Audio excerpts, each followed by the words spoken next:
സമാധി തുറന്നു കിട്ടണമെന്ന് മാത്രമേ ഉള്ളൂ, പുഷ്പാർച്ചന ചെയ്യാൻ വേണ്ടി. എനിക്കും എന്നെ പോലെയുള്ള സാധാരണക്കാരായ കരയോഗങ്ങളായ നായന്മാർക്കും അല്ലാത്തവർക്കും വിശ്വാസത്തോടെ ആചാര്യനെ വന്ദിക്കാനുള്ള അവസരം തുറന്നു തരണം. അത്രയും മാത്രമേ ഡിമാൻഡ് ഉള്ളൂ. ജനറൽ സെക്രട്ടറി ആയിട്ട് അവിടെ ഇരുന്നോട്ടെ, ഇരിക്കുമ്പോൾ ഇറക്കി വിടാൻ പറ്റുന്ന ആരാണെന്ന് എല്ലാവരും ചോദിക്കണം. എന്താ ഇറക്കാൻ പറ്റത്തില്ലയോ? ഇറക്കാൻ പറ്റും. ഈ ഒരു കരയോഗത്തിലെ ആളുകൾ വിചാരിച്ചാൽ, ഈ കരയോഗത്തിലുള്ള 100-200 ആളുകൾ വിചാരിച്ചാൽ, അവരൊരു നന്മ ആഗ്രഹിച്ചാൽ, NSന്റെ അവർ നന്മ ആഗ്രഹിച്ചാൽ ഇറക്കി വിടാം.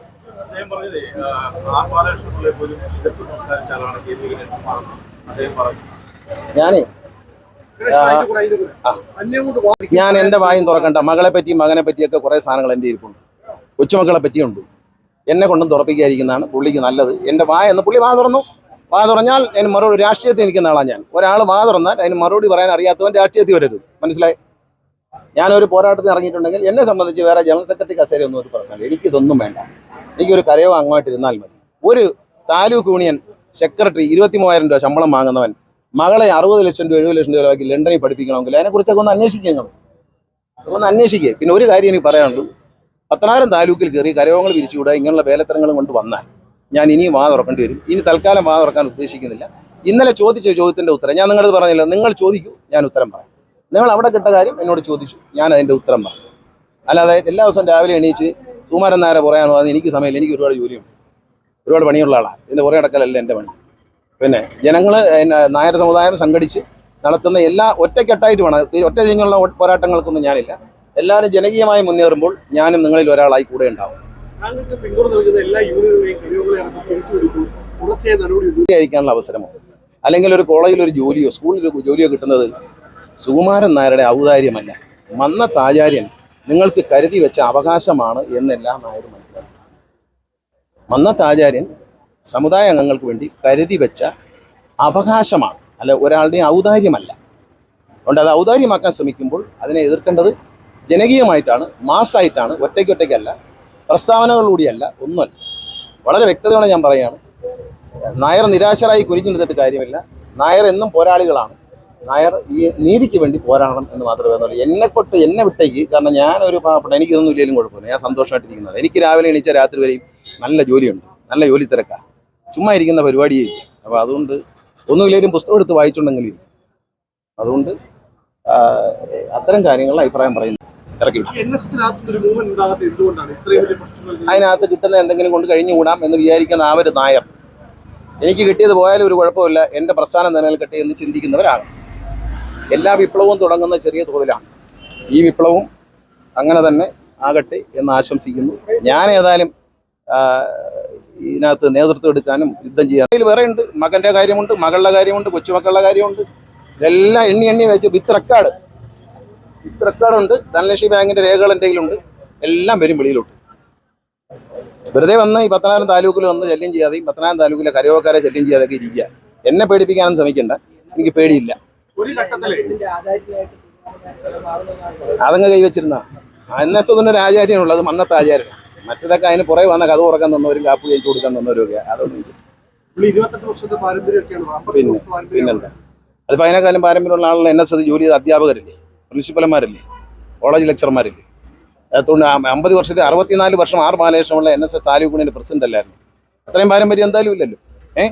ഇടങ്ങൂർ ഗോപാലകൃഷ്ണനുള്ള സാറ് വരുന്നവരെ എവിടെയായിരുന്നു എന്ന് അന്വേഷിക്കുക, അദ്ദേഹം പോകുന്നവരെ എവിടെയായിരുന്നു എന്ന് അന്വേഷിക്കുക. ഇതൊക്കെ അറിയുന്നവരും കണ്ടവരുമാണ് കേരളത്തിലെ നായന്മാർ. ഇനി പറയുന്നു വേണ്ട. നിങ്ങൾ മാധ്യമപ്രവർത്തകർ വെറുതെ മുതിർന്ന NSന്റെ വ്യക്തികളോട് നിങ്ങൾ ചോദിക്കും. ഞാൻ പാവപ്പെട്ടവനാ, ചെറുപ്പക്കാരനാണ്, എനിക്ക് അത്രയും ഒന്നുമില്ല.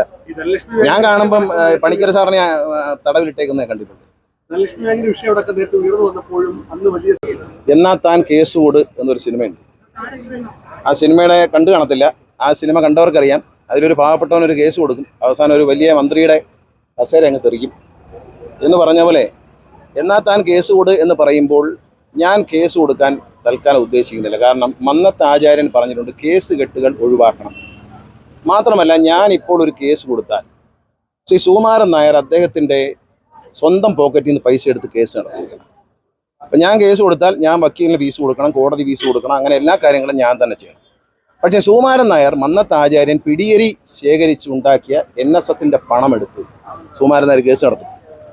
കാരണം കഴിഞ്ഞ സിവിൽ കേസ് കൊടുത്താൽ അദ്ദേഹത്തിൻ്റെ ആയുഷ്കാലം വരെ തീർപ്പുണ്ടാവില്ല. കാരണം ഇദ്ദേഹത്തിനെതിരെ കൊടുത്ത ഒരു കേസിൽ NSന്റെ പണമെടുത്ത് വക്കീലന്മാരെ വെച്ച് 89 തവണ കോടതിയിൽ കേസ് മാറ്റിവെപ്പിച്ചു.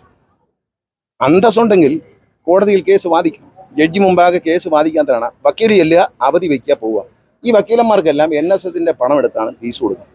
89 തവണ ഒരു കേസ് വയ്ക്കുന്നത്, മാറ്റിവെക്കുന്നത് ജുഡീഷ്യറിയോട് പോലും കാണിക്കുന്ന മര്യാദകളാണ്. ആ മര്യാദകേടിന് ഇനി അവസരം ഒരുക്കുന്നില്ല. ഇനി പറയാനുള്ളത് ജനങ്ങളോട് പറയും, ജനകീയ കോടതിയിൽ പറയും. ജനങ്ങൾ അത് ശരിയോ എന്ന്, ഞാൻ പറയുന്ന കാര്യങ്ങൾ ശരിയോ എന്ന് ജനങ്ങൾ ചിന്തിക്കുക. ഏതായാലും കേസ് കൊടുത്ത്, ഞാൻ കേസ് കൊടുത്ത് എൻ്റെ കയ്യിൽ നിന്ന് പൈസ കൊടുക്കണം. സുകുമാരൻ നായർ NSSൽ നിന്ന് എടുത്ത് പൈസ കൊടുക്കും. സ്വന്തം കയ്യിൽ നിന്ന് പൈസ കൊടുക്കാൻ തയ്യാറുണ്ടോ? ഞങ്ങൾ കേസ് കൊടുക്കാൻ തയ്യാറാണ്. ഞാൻ തയ്യാറാണ്. ഞാൻ ഒറ്റയ്ക്കാണ്.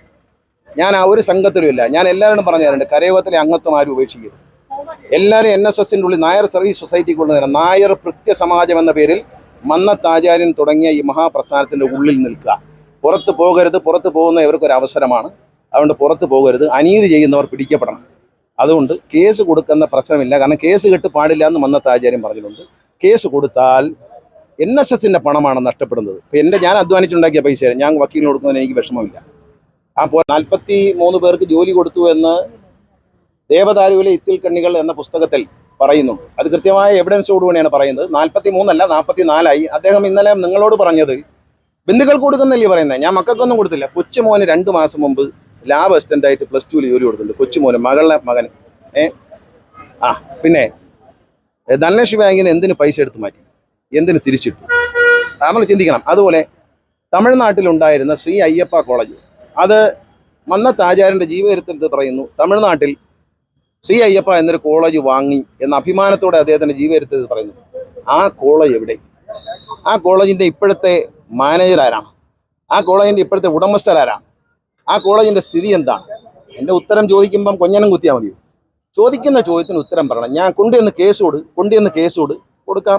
ഏതൊരു പൗരനും ഇന്ത്യയിലെ കോടതി കേസ് കൊടുക്കാം. പക്ഷേ സിവിൽ കേസ് കൊടുത്താൽ വർഷങ്ങളോളം പോകും. ഇപ്പം കൊടുത്ത കേസ് ധൈര്യമുണ്ടെങ്കിൽ കോടതിയെ നേരിടണം. അല്ലാതെ 89 തവണ അവധിക്ക് ഒപ്പിച്ചേച്ച് മിടുക്കൻ ചമയെന്ന് നല്ലതല്ല. നേരിടണം. പിന്നെ നിങ്ങൾ വേറൊരു കാര്യത്തിനോട് ഉത്തരം പറയാം. എൻ്റെ അച്ഛൻ പറഞ്ഞത് NSSനോടൊപ്പം നിൽക്കണം. NSSനെ തകർക്കാൻ ശ്രമിക്കും. തകർക്കില്ല, തകരാൻ സമ്മതിക്കില്ല. സുകുമാരൻ നായർ ജനറൽ സെക്രട്ടറിയാണ്. അദ്ദേഹത്തിനോട് നിൽക്കണം. ഞാൻ നിന്നു, ഇല്ലെന്ന് പറയാം. ഞാൻ പറഞ്ഞ വാക്കുണ്ട്, ഞാൻ നിന്നു. എൻ്റെ അച്ഛൻ്റെ വാക്ക് പാലിച്ച് ഞാൻ 4 കൊല്ലമായിട്ട് നിൽക്കുകയാണ്. ഒരു രാത്രിയിൽ ഇരുട്ടത്ത് ജനാധിപത്യ മര്യാദകളെ മറികടന്നുകൊണ്ട് പത്തനാപുരം NSS യൂണിയൻ പിരിച്ചുവിടുകയാണ്. എന്ത് മാനദണ്ഡത്തിൽ? ഭൂരിപക്ഷം ഇല്ലെന്നോ? ഭൂരിപക്ഷം തെളിയിക്കുന്ന പേപ്പർ അരിയിലുണ്ടോ? ഞാൻ കാണിച്ചല്ലോ മാധ്യമങ്ങളെ, തിരുവനന്തപുരത്ത് വെച്ച് 10 പ്രസ് ക്ലബിൽ. അത് മാത്രമല്ല, അന്ന് ഒരാളെ കൊണ്ട് തെറ്റിദ്ധരിപ്പിച്ച് രാജിവെപ്പിച്ചു. 3 പേര് ആ തെറ്റിദ്ധരിപ്പിച്ച് രാജിവെച്ചാൽ അവിടുത്തെ ഒരു യൂണിയൻ സെക്രട്ടറി, ഒരു ഫ്രോഡുണ്ട്, അവനെ തെറ്റിദ്ധരിപ്പിച്ച് രാജിവെപ്പിച്ചു. ആ രാജിവെപ്പിച്ചപ്പോൾ അവരത് തിരിച്ചു തന്നു. ഞങ്ങൾ രാജി പിൻവലിക്കുകയാണ്, ഗണേഷ് കുമാറിന് പിന്തുണയാണ് എന്ന് പറഞ്ഞിട്ട് രാജി പിൻവലിക്കുക. ആ പിൻവലിച്ച രാജി അങ്ങോട്ട് കൊണ്ടുവരട്ടെ അവരെന്ന് പറഞ്ഞപ്പോൾ എന്നോട് പറഞ്ഞു, വേണ്ട, സെക്രട്ടറിയെ കൊടുത്തയച്ചാൽ മതി. എന്നിട്ട് ഇപ്പോൾ പറയുന്നു അത് കിട്ടിയില്ല എന്ന് കള്ളം പറയും. സത്യം പറയണം. ഒരു അന്തസ്സുള്ള പദവി ഇരിക്കുന്ന ആൾ സത്യം പറയണം, കള്ളങ്ങൾ പറയുന്നു. എൻ്റെ കയ്യിൽ ഇരിപ്പുണ്ട് ആ പേപ്പറും, ആ രാജി പിൻവലിച്ച കടലാസും എൻ്റെ കയ്യിലുണ്ട്. രാജി പിൻവലിച്ച കടലാസ് എൻ്റെ അടുത്തുണ്ട്. അപ്പം ചതിയാണ്. രാത്രി സന്ധ്യ കഴിയും, 5 മണി കഴിയുമ്പോൾ, എല്ലാവരും പോയി കഴിയുമ്പോൾ അവിടെ ഇരുന്നു കൊണ്ട് യൂണിയനുകൾ പിരിച്ചുവിടുക. എന്നാൽ താലൂക്ക് പിന്നെ എത്ര മണിക്കാണ് ഹൈറേഞ്ച് താലൂക്കിനെയും പിരിച്ചുവിട്ടെന്നറിയാം? രാത്രി 12 മണിക്ക്. അദ്ദേഹത്തിന് നീ 5 മണി കഴിഞ്ഞാൽ ഏതാ ഓഫീസ്? അപ്പോൾ ഇതൊക്കെ പറയുമ്പോൾ കേസ് കൊടുക്കുന്നൊന്നും പറയണ്ട. കേസൊന്നും കൊടുക്കുന്നില്ല. നാട്ടുകാരെ അറിഞ്ഞാൽ മതി. ജനകീയ കോടതിയിൽ അറിഞ്ഞാൽ മതി. കേസ് കൊടുക്കുന്നില്ല. കേസ് കൊടുക്കാത്തതിൻ്റെ കാരണം ഇതാണ്. ഓഫീസ് തുറന്നു വെച്ച് രാത്രിയൊക്കെ പിരിച്ചുവിടുന്നത് എന്ത് പേര് വിളിക്കാമെന്ന് നിങ്ങൾ തന്നെ ആലോചിക്കൂ. ഞാനല്ലല്ലോ പറയുന്നത്. ഈ ജനാധിപത്യ രാജ്യത്ത് ഒരാൾക്കൊരു ജനാധിപത്യ സംവിധാനത്തിൽ വരുന്നൊരു കമ്മിറ്റിയെ നിർദാക്ഷിണ്യം പിരിച്ചുവിടാൻ പാതിരാത്രിക്കും അധികാരമുണ്ടെന്ന് പറഞ്ഞാൽ ആ ഹുങ്കിനെയാണ് ഞങ്ങൾ ചോദ്യം ചെയ്യുന്നത്. പലരും ചോദിക്കാറുണ്ട് ഈ ജനറൽ സെക്രട്ടറിയെ മാറ്റാൻ. എൻ്റെ വാക്കുകൾ ജനറൽ സെക്രട്ടറിയെ മാറ്റാൻ വേണ്ടിയുള്ളതല്ല. അത് മറ്റുള്ളവർ മുൻകൈ എടുത്ത് ചെയ്യേണ്ട കാര്യമാണ്. അതിൻ്റെ ഒരു മാർഗം കൂടി ഞാൻ പറഞ്ഞുതരാം. ജനറൽ സെക്രട്ടറി മാറ്റാൻ എൻ്റെ ലക്ഷ്യം എന്ന് പറയുന്നത് മന്നത്താചാര്യൻ്റെ സമാധി മണ്ഡപത്തിൽ ശിവഗിരിയിൽ പ്രവേശിക്കുന്ന പോലെ, പരിമലയിൽ പ്രവേശിക്കുന്ന പോലെ ഒരു ദേവാലയ തുല്യമായി നായർ സമുദായ അംഗങ്ങൾക്കും മന്നത്തെ ആദരിക്കുന്ന എല്ലാവർക്കും ശുദ്ധിയോടെ വൃത്തിയോടെ വന്ന് വന്ദിച്ചു പോകാൻ ഉള്ള അവസരം ഉണ്ടാകണമെന്ന് മാത്രമേ ഞാൻ പറഞ്ഞുള്ളൂ. വേറെ ഒരു ഡിമാൻഡും എനിക്കില്ല. എനിക്ക് പ്രസിഡന്റ് ആവേണ്ട, സെക്രട്ടറി ആവേണ്ട. എനിക്ക് മഞ്ചള്ളൂർ കരയോഗത്തിലെ സാധാരണക്കാരനായ ഒരു അംഗമായി ജീവിച്ചാൽ എനിക്ക് അതിൽ കൂടുതലൊന്നും വേണ്ട. ഞാൻ ഏതായാലും NSS വിട്ടു പോകത്തില്ല. എൻ്റെ അച്ഛൻ പറഞ്ഞു, മന്നത്താചാര്യൻ കഷ്ടപ്പെട്ടുണ്ടാക്കി NSSനെ നശിപ്പിക്കാൻ ഞാൻ ഒരു തരത്തിലും ശ്രമിക്കത്തില്ല. NSSന് നാശം വരുന്ന കാര്യം അനുവദിക്കില്ല. പക്ഷേ ഈ ജനറൽ സെക്രട്ടറിയെ മാറ്റാൻ പറ്റാത്തത് എന്താണ് എന്ന് എല്ലാവരും ചോദിക്കുന്ന ഒരു ചോദ്യവും. ആ ചോദ്യത്തിൻ്റെ ഉത്തരം ഞാൻ നിങ്ങൾക്ക് പറഞ്ഞുതരാം. മാറ്റാൻ പറ്റുന്ന ഒരാളും ഒരാളല്ല, ഒരു കൂട്ടം ആളുകളുണ്ട്. ആരാന്നറിയാം? ചങ്ങനാശ്ശേരിയിൽ ഇദ്ദേഹം കരയോഗത്തിൽ അംഗമായിരിക്കുന്ന ആ കരയോഗത്തിലെ അംഗങ്ങൾ അവർ വിചാരിച്ചാൽ മന്നത്ത് ആചാര്യൻ സൃഷ്ടിച്ച ഈ NSS എന്ന മഹാപ്രസ്ഥാനത്തെ ലോകത്ത് മുഴുവനുള്ള നായന്മാർ ആഗ്രഹിക്കുന്ന ഒരു മോചനം, ഈ കരാള ഹസ്തങ്ങളിൽ നിന്ന് മോചിപ്പിക്കാൻ അവർ കഴിയും. ഇദ്ദേഹത്തിനെ അവിടുത്തെ ഇലക്ട്രൽ മെമ്പർ സ്ഥാനത്ത് നിന്ന് മാറ്റിയാൽ ജനറൽ സെക്രട്ടറി സ്ഥാനം പോകും, ഡയറക്ടർ മെമ്പർ സ്ഥാനം പോകും, എല്ലാം പോകും. ആ കരയോഗക്കാർ ദയവ് ചെയ്ത് NSSനെ അവരൊറ്റക്കെട്ടായി നിന്നുകൊണ്ട് NSSന്റെ രക്ഷ, അല്ലെ ഞങ്ങളെല്ലാം കുമാരൻ നേരെ കൂടെയാണ് എന്ന് പറയുന്നതൊന്നും വിരോധമൊന്നുമില്ല. പിന്നെ എൻ്റെ ആര് പറഞ്ഞാലും പറയേണ്ട കാര്യം മാത്രമേ ഞാൻ അനുസരിക്കത്തുള്ളൂ. പിന്നെ എൻ്റെ അച്ഛൻ പറഞ്ഞപ്പോൾ ഞാൻ ഞാൻ അദ്ദേഹത്തിന് കൂടെ നിന്നു. അദ്ദേഹത്തിനെ പലരും അതിശയിച്ചപ്പോൾ അദ്ദേഹത്തിനെ പ്രൊട്ടക്ട് ചെയ്തുകൊണ്ട് ഞാൻ സംസാരിച്ചു. ഇല്ലെന്ന് ഞാൻ പറഞ്ഞില്ല, ചെയ്തു തന്നെയാണ്, ചെയ്തു. അത് ഞാൻ നിൽക്കുന്നിടത്ത് എൻ്റെ കൂറ് പുലർത്തുന്നുള്ള അന്തസ്സാണ്.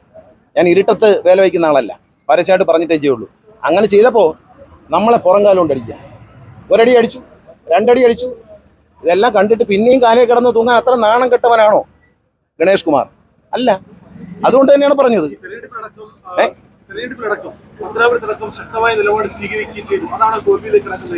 അല്ല, അതൊക്കെ നെറിയട്ട പണിയല്ലേ. ഒരു ദിവസം രാത്രി തെരഞ്ഞെടുപ്പ് നടക്കുമ്പോൾ സ്ഥാനാർത്ഥി വളരെ ബിസി ആയിരിക്കുമ്പോൾ അയാളെ താലിഗുണം പ്രസിഡന്റ് സ്ഥാനത്ത് ആരും അറിയാതെ മാറ്റിയെന്ന് പറയുന്ന മര്യാദകേട്, അതൊരു ഗൂഢാലോചനയുണ്ട്.